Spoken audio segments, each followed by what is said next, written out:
और sir minorities का हाल तो आप जानते ही हैं हमारे यहाँ क्या है। ये और बात है कि हम मानते नहीं हैं, और बहुत बार चाहे वो इंडियन टीवी चैनल्स हों या दूसरी किसी कंट्री के चैनल्स, वहां जाके हमारे लोग मुकर भी जाते हैं कि जी हमारे यहाँ तो सब बड़े खुश हैं, बहुत उन्हें रिस्पेक्ट मिल रही है, कोई खतरा नहीं है। लेकिन हर थोड़े दिन के बाद कुछ ना कुछ ऐसे वाकयात होते हैं जिससे सच्चाई सामने आ जाती है। एक बार फिर आपने देखा किस तरह से चर्च जलाए गए और क्या कुछ हुआ, क्या कहेंगे आप? देखिए, ये बिल्कुल आप सही फरमा रही हैं। ये एक सीक्वेंस है इस तरह के वाक़यात का, ये तो पहली दफ़ा नहीं हुआ। ये इससे पहले भी कई जगहों पे, ये गोजरा में हो चुका, ये यूहन्नाबाद में हो चुका, ये जोसेफ कॉलोनी में हो चुका, ये जेलम में हो चुका और अब ये यहाँ पे हुआ है और ये होता रहेगा ऐसे।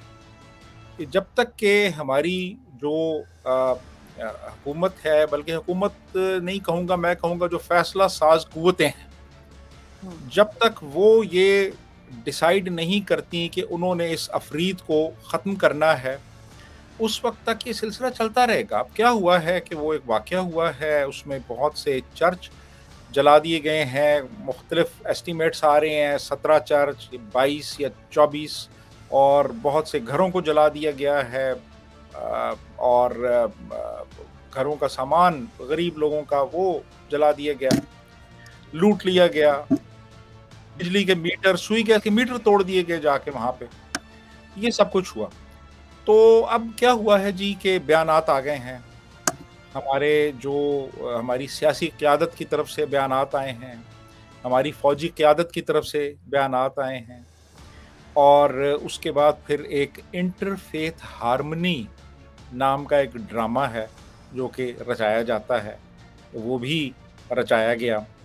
उसमें कुछ पादरी आ गए, कुछ उसमें सिख बरादरी के दोस्त आ गए, कुछ उसमें किसी और कम्युनिटी के लोग आ गए। वो आके बैठे जी और हाँ जी, हाँ, हाँ, ये जी बड़ा ये जी हम सब एक हैं जी और हमारा दीन जो है, हमारा मज़हब जो है वो अमन का दर्स देता है और अमन को हमने कायम रखना है और मिल-जुल के रहना है और ये और वो बस। और उसके बाद फिर वो कुछ पर्चे कटे जाएँगे, पर्चे होंगे, फिर वो उसके बाद वो लोग जो हैं उनको सज़ा भी नहीं मिलेगी, वो फिर घूम फिर रहे होंगे वैसे ही और फिर 6 महीने के बाद, 1 साल के बाद, 1.5 साल के बाद ऐसा ही एक और वाक़या होगा और फिर इसी तरह के बयानात आएँगे, फिर इसी तरह की मीटिंग्स होंगी, इंटरफ़ेथ हार्मनी, बैनुल मज़ाहिब हम-आहंगी और फिर उसके बाद दोबारा से ये एक थोड़ा-सा पॉज़ आएगा, फिर यही सिलसिला होगा। अनटिल एंड अनलेस कि रियासत जो है, रियासती इदारे जो हैं, वो तय नहीं करते कि हमने इस मसले को सीरियसली तय करना है। आरज़ू। लेकिन सर ये सिलसिला शुरू कैसे हुआ है? ये जब से ब्लास्फेमी लॉ इन्होंने पास किया है, और अभी उसमें मज़ीद कह रहे हैं कि, और मैं देख रही थी कि कुछ लोग जो है आपस में, जो जमात इस्लामी और दूसरे लोग हैं, जो कि कहना चाहिए रिलीजियस पार्टीज़ के हैं, वो और एक-दूसरे को मुबारकबादें दे रहे हैं कि जी हमने इस लॉ में और मज़ीद कुछ ऐड किया है और पास किया है। सर ये जब से लॉ पास हुआ है तब से ये मुसीबत हुई है या पहले भी थी? नहीं, ये पहले भी थी, ये तो 1947 से चल रहा है ना मामला। देखिए ना, जब हुँ। आप कहते हैं जी कि आप किसी और मज़हब के लोगों के साथ रह ही नहीं सकते, तो आपने फिर म्यूचुअल कोएग्जिस्टेंस की नफ़ी कर दी वहाँ पे, ठीक है? हुँ। म्यूचुअल कोएग्जिस्टेंस की नफ़ी हो गई और दूसरा फिर आपने ये कहा जी कि हमारी जो आइडियोलॉजी है, हमारा जो मज़हब है, हमारा जो दीन है, वो दूसरों से मुख्तलिफ नहीं है, वो दूसरों से बरतर है, सुपीरियर। तो जब आपकी ये सोच हो कि आप सुपीरियर हैं और दूसरे जो हैं वो इंफीरियर हैं और दूसरे जो हैं वो उनको आपने राह रास्त पे लाना है, तो फिर ज़ाहिर है कि आप उनको एक हत्तक-आमेज़ नज़र से देखेंगे। आपके दिल में उनके लिए नफ़रत होगी, आप उनको अपने से कमतर समझेंगे। तो ये तो सिलसिला चला आ रहा है ना, 47 से ये सिलसिला चला आ रहा है। लेकिन उसके बाद फिर जब आपने कानून साज़ी की, आपने ये लॉ इंट्रोड्यूस कराया, ब्लास्फेमी लॉ आपने इंट्रोड्यूस कराया, तो उस वक़्त फिर ये हुआ कि हर किसी को एक बहुत मोहलक हथियार मिल गया। ख़ास तौर पे उन लोगों के लिए जिनका ताल्लुक माइनॉरिटीज़ से था कि अगर फ़र्ज़ कर लें कि मैं किसी की जायदाद पे कब्ज़ा करना चाहता हूँ, मैं किसी लड़की से शादी करना चाहता हूँ, हुँ, मैं किसी का बिज़नेस हथियाना चाहता हूँ, तो मेरे पास बड़ा आसान सा रास्ता है कि मैं एक लेटर लिखूँ उस बंदे की तरफ से और उस पे कोई मैं ब्लास्फेमस कंटेंट लिखूँ और मैं कहीं पे फेंक दूँ और मैं किसी को कहूँ कि जाके वो वहाँ से उठाए और जाके पुलिस को कहे जी फलाँ बंदे ने अपना ये लेटर लिखा हुआ है, ये देखें क्या लिखा है। तो वो जिस पे इल्ज़ाम लग गया एक दफ़ा, उसकी ज़िंदगी ख़त्म हो जाती है। हुँ। He is dead man walking, वो ख़त्म है वो। वो बंदा जेल में भी महफूज़ नहीं है, उसको वहाँ पे भी मार दिया जाएगा। तो अब ये इस वक़्त सूरत-ए-हाल है रियासत की, हर बंदा गैर महफूज़ है। यहाँ पे तो अब माइनॉरिटीज़ की क्या बात करें, यहाँ तो मैं और आप भी महफूज़ नहीं हैं, इस मुल्क में। बिल्कुल ऐसा ही है। यानी किसी भी वक़्त कोई इल्ज़ाम लगा दे, तो हुँ, उसको तो फिर कोई नहीं बचा पाएगा वहाँ पे। वो तो हर बंदा कहेगा मैं अपने सर से उतारूँ, एसएचओ कहेगा यार मैं जल्दी से हुँ, एफआईआर काटूँ, आगे देख लेंगे कोर्ट्स में। हुँ, वो कोर्ट में जो बैठा हुआ है सेशन जज वो कहेगा यार मैं तो इसको सज़ा दूँ, आगे हाई कोर्ट हुँ, देख लेगी। वो हाई कोर्ट का जज कहेगा हुँ। यार मैं तो अपनी जान बचाऊँ, सुप्रीम कोर्ट देख लेगी। तो वो हर लेवल पे वो बंदा शिकार हो जाता है लोगों की अपनी इनसिक्योरिटीज़ का। अब वो देख लें ना वो लड़का जो है जुनैद हफ़ीज़ वो अभी तक जेल में जी, है बिल्कुल। और ये जो केस अभी हुआ है 10 ये साल वाला हो गए सर, जुनैद हफ़ीज़ के केस को 10 साल हो गए। 10 साल हो गए हैं। अच्छा ये जो अभी अभी लेटेस्ट जो केस हुआ है ना जड़ावाला वाला, जी। इसमें आप देखिए कि वो जिस बंदे पे इल्ज़ाम लगाया गया है और जिसकी तरफ से मुबैना तौर पे वो लेटर लिखा गया है, वो बंदा अनपढ़ है, वो लिख ही नहीं हुँ, सकता हाँ। और वो लेटर लिखा गया है और उसका नाम भी है लेटर में और उसका एड्रेस भी है और उसकी तस्वीर भी ऊपर स्टेपल की हुई है।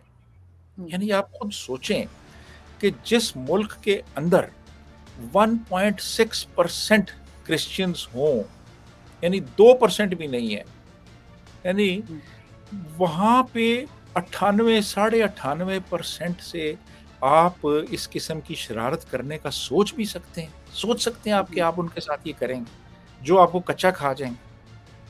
और वो कोई और मामला था वो अब वो अखबारों हुँ। में भी रिपोर्ट हो रहा है।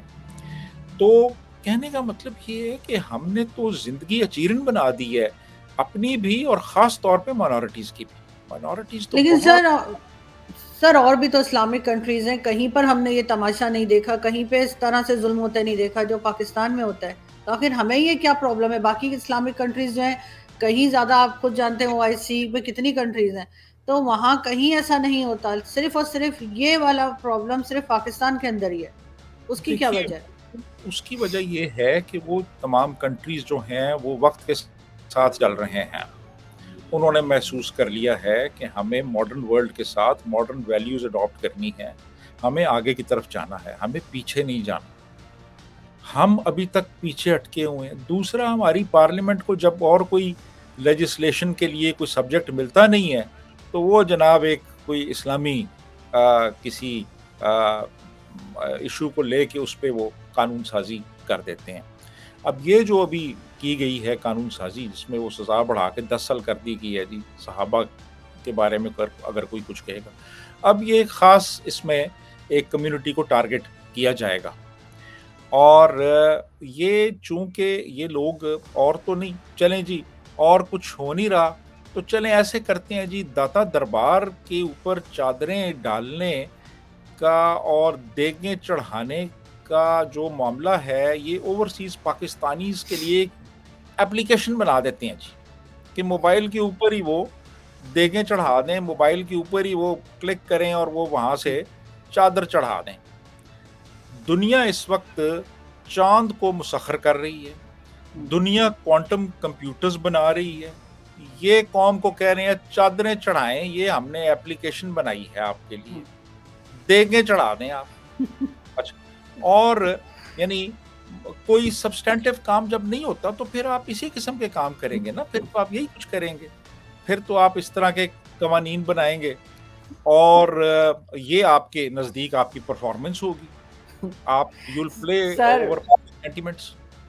सर फिर तो उनको एक एप्लीकेशन ऐसी भी बनानी चाहिए जिसमें ऑनलाइन पब्लिक इनको लानते भी दे सके, जिस तरह से लोगों को बिल्स आ रहे हैं और महंगाई हो रही है, तो उस पे इनको डायरेक्टली घर बैठे लानते दे सकें, स्टैब्लिशमेंट को भी और साथ साथ इन सियासतदानों को भी। ये भी इनको एक बना लेना चाहिए। लेकिन सर यहाँ से मैं एक मिनट का क्लिप आपको दिखाना चाहूंगी, उसके बाद हम बात करते हैं। 21 चर्चिस जलाए गए हैं, सैकड़ों घर जला दिए गए, बाइबल मुकद्दस आप सब ने ये भयानक मुनाजर देखे, लोगों के पैरों के अंदर डाला गया, होली क्रॉस को जलाया गया, 2 कॉलोनीज मुकम्मल तौर पर क्रिश्चियनों की खाली कर दी गई, शेलिंग पर हुई, मार्टर गोले बरसाए गए। जब वहां जड़ावाला शहर को तो टोटली वीरान कर दिया, तो जो इर्द गिर्द के गांव थे उन गांव की तरफ जाकर वहां पर भी जो छोटे चर्चिस थे उनको भी मुकम्मल तौर पर तबाह बर्बाद किया गया। हमें ऐसा महसूस हुआ। एकलव्य न्यूज इंडिया, अंतर्राष्ट्रीय खबरों का मंच।